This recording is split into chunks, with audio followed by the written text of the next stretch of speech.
Dikira bisa dengan mudah untuk menghindari pinjol. Ya katanya pinjol mah gitu-gitu doang, terus nggak usah takut bla bla bla bla.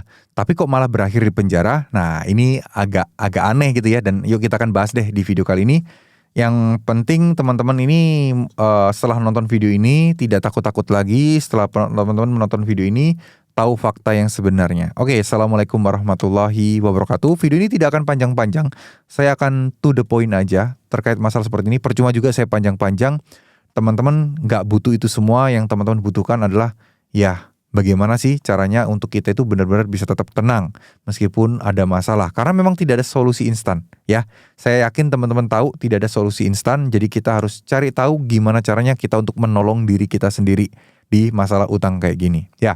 Oke, sebagian orang berpikir bahwa pinjol itu remeh-temeh biasa aja, tapi ya kadang kita itu nggak bisa dipungkirin, ada perasaan dan pemikiran kita itu yang takut dan merasa pinjol itu bisa melaporkan kita ke polisi, kita bisa dipenjara karena kita dianggap kabur dan karena kita dianggap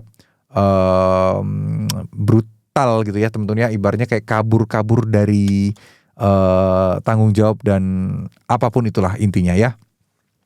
Intinya gini, masalah pinjol apapun itu teman-teman, tidak akan ada masuk ke ranah pidana selama teman-teman tidak melakukan tindakan kriminal seperti memalsukan data dan lain sebagainya.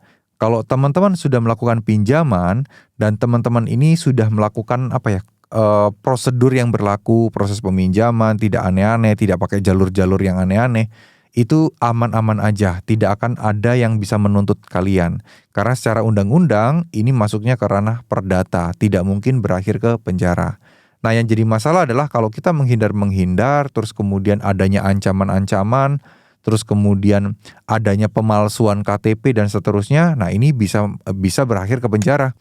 Karena pemalsuan dokumen negara itu bisa dituntut teman-teman, dan itu benar-benar harus hati-hati. Dan teman-teman juga misalnya kalau ada dana, ada duit ya dibayar. Jangan sampai teman-teman gak dibayar dengan alasan apapun. Karena takutnya teman-teman nanti juga akan dimasukkan ke dalam pasal memang berhutang tapi dilakukan dan ditujukan untuk melakukan penipuan. Nah itu mungkin bisa jadi terjadi ya, tapi jarang kali terjadi sih. Masalah pinjol kemungkinan besar hanya berakhir di masalah perdata bukan pidana, dan itu tidak dipenjara ya, nggak usah takut. Terima kasih. Wassalamualaikum warahmatullahi wabarakatuh.